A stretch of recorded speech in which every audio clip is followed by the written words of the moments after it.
बिस्मिल्लाहिर्रहमानिर्रहीम। स्टार्ट करते हैं चैप्टर नंबर 13 का last topic potentiometer. Exam point of view से इस चैप्टर में से दो क्वेश्चन बहुत ही इम्पॉर्टेंट हैं, जिसके अंदर एक व्हीटस्टोन ब्रिज और पोटेंशियोमीटर। तो आप प्रीवियस ईयर्स के अगर पेपर्स उठाएं उनमें देखेंगे तो आपको मोस्टली या पोटेंशियोमीटर मिलेगा चैप्टर नंबर 13 में से, जो एग्ज़ाम के अंदर लॉन्ग क्वेश्चन के अंदर आया, या फिर आपको व्हीटस्टोन ब्रिज मिलेगा। तो आपने इन दोनों क्वेश्चंस को बहुत अच्छे से प्रिपेयर करना है। सबसे पहले हम देखते हैं पोटेंशियोमीटर की डेफिनेशन कि होता किसके लिए। It is a device which is used to measure और compare the potentials without drawing any current from the circuit. ये एक ऐसी डिवाइस है जो कि पोटेंशियल को मेजर करने के लिए या उनको कंपेयर करवाने के लिए यूज़ की जाती है, and without drawing any current from the circuit. इस चीज़ को भी हम देखेंगे कि ये किस तरह पॉसिबल है कि उस सर्किट में से करंट ना गुजरे। तो आप क्या करें, पोटेंशियल्स को कंपेयर करवा लें या मेजर कर लें। नॉर्मली पोटेंशियल डिफरेंस को मेजर करने के लिए जो डिवाइस यूज़ की जाती है वो हमारे पास वोल्ट मीटर है, जो नॉर्मली यूज़ किया जाता है। तो जो वोल्ट मीटर है उसकी रेजिस्टेंस जो है वो काफ़ी हाई रखी जाती है, ताकि जिन पॉइंट्स के क्रॉस भी आप क्या कर रहे हैं, वोल्टेज मेजर कर रहे हैं, तो वहाँ पर वोल्ट मीटर में से करंट ना गुजरे। तो प्रैक्टिकली अगर देखा जाए तो कुछ ना कुछ करंट उसमें से गुजरता है। तो इस तरह नहीं है बिल्कुल भी कि उसमें से करंट ना गुजरे। एक जो आइडियल वोल्ट मीटर होता है उसकी रेजिस्टेंस इन्फिनिट होती है। बाकी पोटेंशियल डिफरेंस को मेजर करने के लिए कैथोड रे ऑसिलोस्कोप है, डिजिटल मल्टीमीटर्स हैं, वो भी यूज़ किए जा सकते हैं, लेकिन ये इंस्ट्रूमेंट्स कॉस्टली हैं।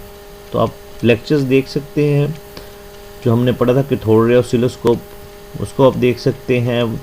जो हमारा नेक्स्ट चैप्टर है 14, उसके अंदर वोल्ट मीटर है, उसके बारे में भी डिटेल्स दी गई, उसकी वीडियोस भी हैं, आप उनको भी देख सकते हैं।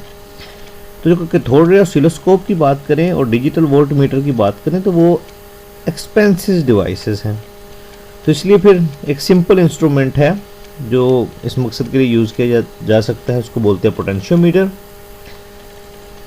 अब अगर आपके पास किसी सर्किट में से या किसी वायर में से कह लें कि स्टेडी करंट फ्लो कर रहा है और उस वायर के एरिया ऑफ क्रॉस सेक्शन की बात की जाए तो वो यूनिफॉर्म है, तो उस सूरत में पोटेंशियल डिफरेंस है वो प्रोपोर्शनल होगा लेंथ के।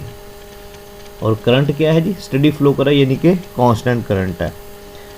तो अगर हम इसकी कंस्ट्रक्शन की बात करें तो कंस्ट्रक्शन में हमारे पास ये देखें, ये एक वायर है जिसकी रेजिस्टेंस R है। तो अगर ये देखिए, ये हमारे पास पॉइंट है A और ये पॉइंट है हमारे पास B।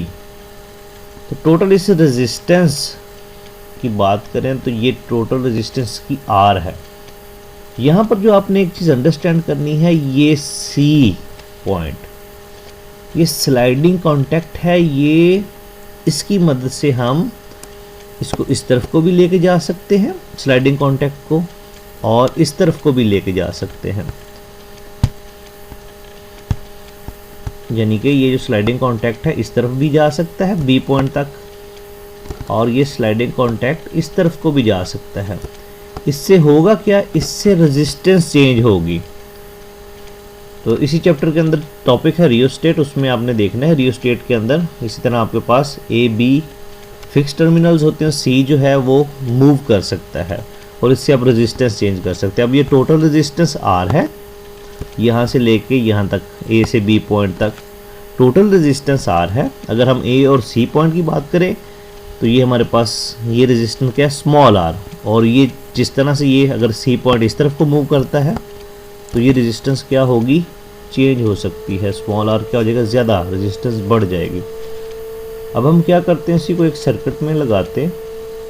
तो जब हम इसको किसी सर्किट में लगाएंगे, ये देखिए ये हमारे पास एक बैटरी है, सेल है, और ये हमारे पास क्या है, वोल्ट मीटर है, और ये कनेक्शन कर दिया गया है। यहाँ पर देखिए पॉजिटिव टर्मिनल जो है A पॉइंट के साथ अटैच है और नेगेटिव टर्मिनल जो है वो B पॉइंट के साथ अटैच है।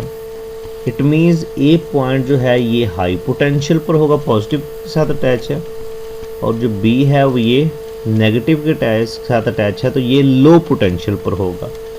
और इसी के साथ ये हमारे पास वोल्ट मीटर है जो कि पोटेंशियल डिफरेंस को नोट करने के लिए, और ये स्लाइडिंग कॉन्टैक्ट सी है। तो ये इसको मूव करवाने से हमारे पास क्या होगा, रेजिस्टेंस चेंज होगी। अगर हम सपोज करेंगे जी 100 वोल्ट कि ये हमारे पास क्या है, सेल है कि बैटरी है, तो ए पॉइंट पर अगर हम बात करें जी 100 वोल्ट्स हैं हमारे पास, पॉजिटिव साइड हाई पोटेंशियल पर है, और जबकि बी की बात करें तो ये लो पोटेंशियल पर होगी, तो इट मीन्स यहाँ पर 0 होगा, 0 वोल्ट्स होंगे। ठीक है, तो यहाँ से क्या है कि जो अब यहाँ पर इन दोनों के पॉइंट्स के दरमियान पोटेंशियल डिफरेंस आ रहा है वो यहाँ पर इस वोल्ट मीटर पर देखा जा सकता है। इसी तरह जब ये पॉइंट हमारे पास क्या होगा, सी वाला स्लाइडिंग कॉन्टैक्ट जो है, जैसे ही ये मूव करेगा it means potential difference change होगा, पोटेंशियल क्या होगा, चेंज होगा, पोटेंशियल चेंज होगा, तो यहाँ पर हमारे पास वोल्ट मीटर के ऊपर भी रीडिंग्स क्या आएंगी, चेंज आएंगी। अब यहाँ पर इसको मैथमेटिकली देखते हैं।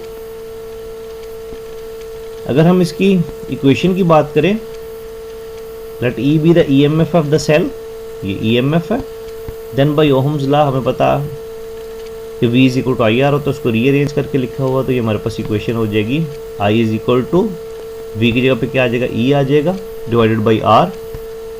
So and potential drop between points A and C is, यानी कि ये A पॉइंट और ये C पॉइंट, इनके दरमियान जो पोटेंशियल ड्रॉप वो क्या है, इसके बराबर होगा according to Ohm's law, V is equal to A और C पॉइंट के दरमियान V is equal to I, हम पर कैपिटल R की बजाय क्या आएगा, स्मॉल r, क्योंकि हम A और C के दरमियान ले रहे हैं।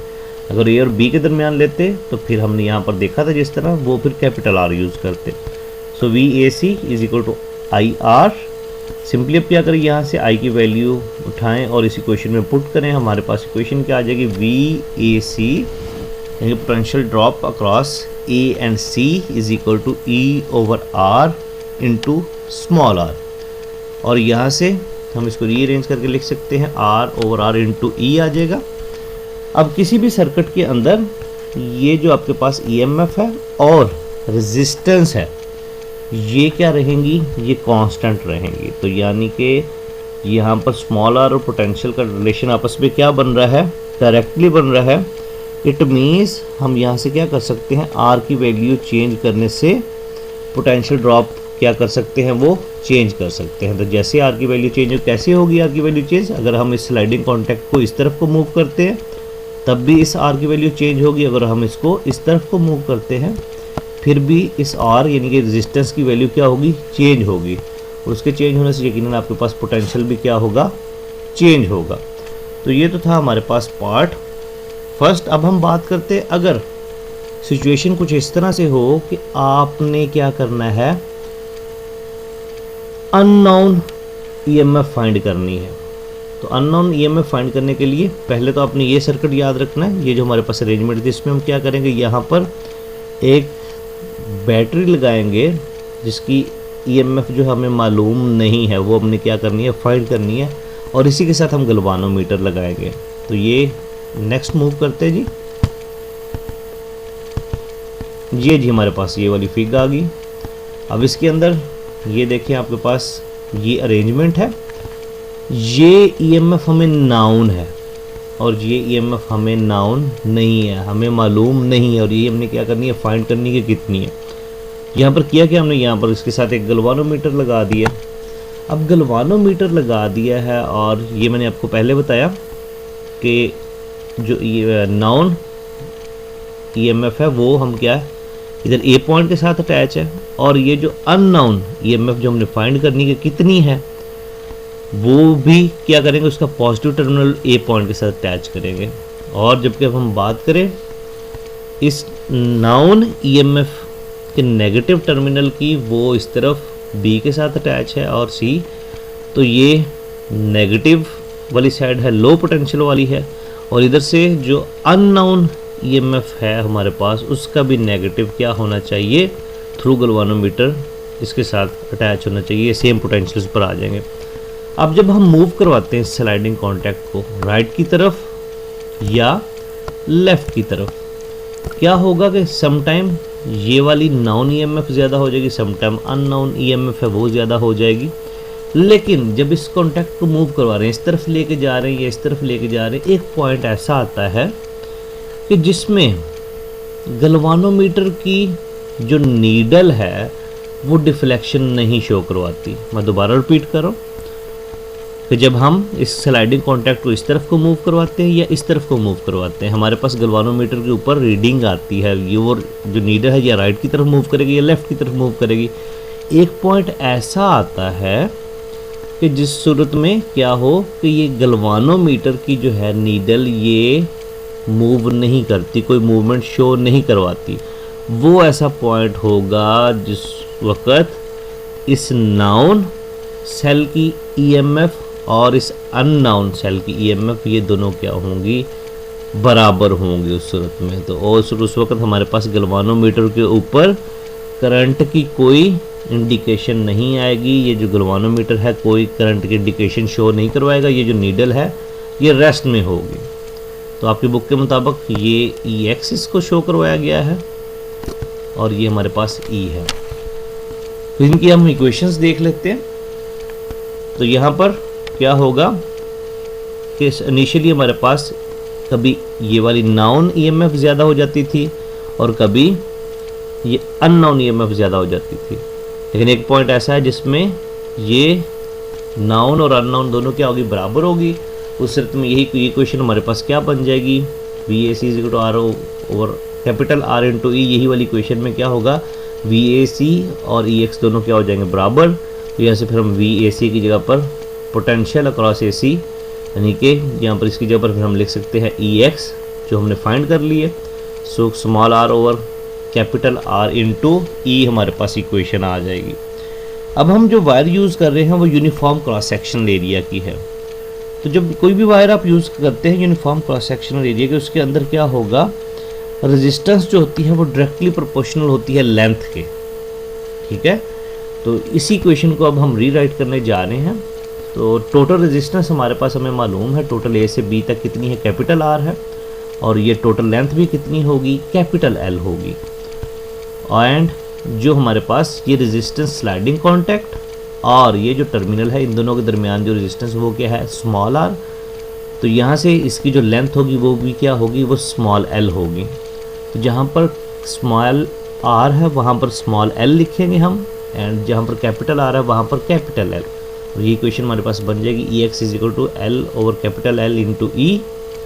तो ये जी हमारे पास इक्वेशन आ गई इस सूरत में। अच्छा, अब अगर आपके पास क्या मामला हो कि आपने ईएमएफ फाइंड करनी है टू सेल्स की, एक से ज़्यादा सेल हैं, दो सेल हैं, उस सूरत में क्या होगा, ये आप फिग में देख सकते हैं। इस फिग के अंदर क्या है कि ये हमारे पास गलवानोमीटर है। तो जब हमने कंपैरिजन करना है तो डेफिनेटली पहले हम क्या करेंगे, ईएमएफ फाइंड करेंगे फर्स्ट सेल की, सेकंड सेल की। तो इनिशियली जब हम E1 फाइंड करते हैं, इस गलवानोमीटर को अटैच कर देंगे इसके साथ ऐसे। तो इसके लिए जब हम इक्वेशन सॉल्व करेंगे हमारे पास आंसर आएगा। इसी को फॉलो करते हुए E1 is equal to L1 over capital L into E. And जब हम फाइंड करेंगे E2 के लिए, इसी गलवानोमीटर को आपने अटैच कर देना इस तरफ, ये कनेक्शन आपने कर दिया।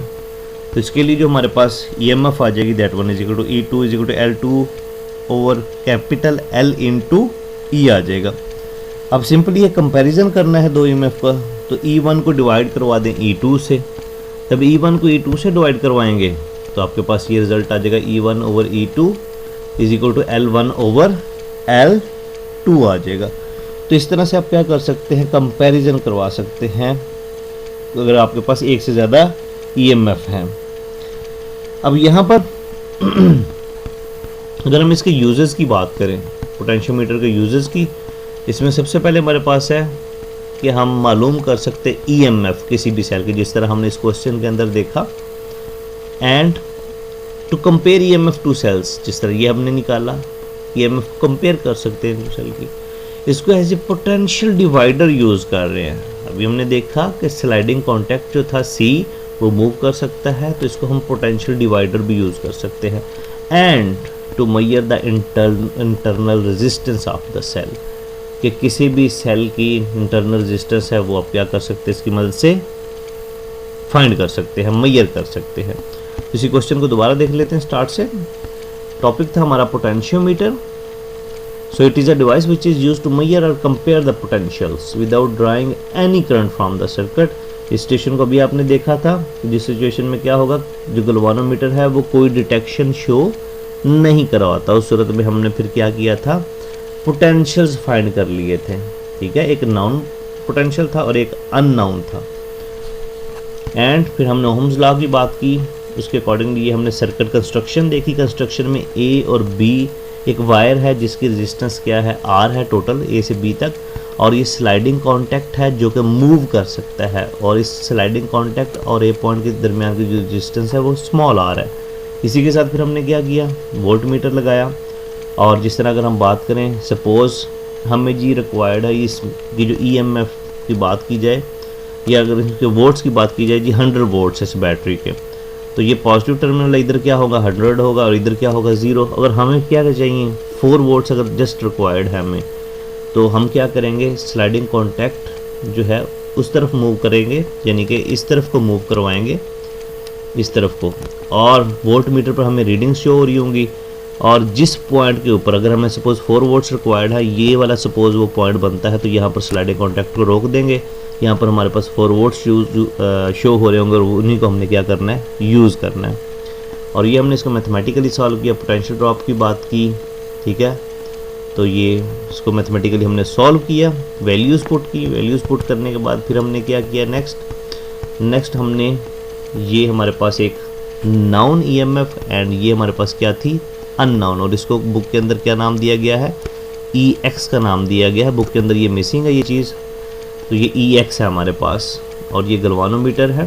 ठीक है, तो कभी क्या इस स्लाइडिंग कॉन्टैक्ट को मूव करने पर कभी क्या होता था, ये EMF ज़्यादा हो जाती, कभी ये, लेकिन एक पॉइंट ऐसा आया जिसमें ये गैल्वानोमीटर ने कोई डिटेक्शन शो नहीं करवाई, इसकी नीडल 0 पर थी। उस सूरत में क्या होगा कि E और ये जो EX है, यानी कि नाउन एंड अननाउन, ये दोनों क्या हो जाएंगी, ये बराबर हो जाएंगी।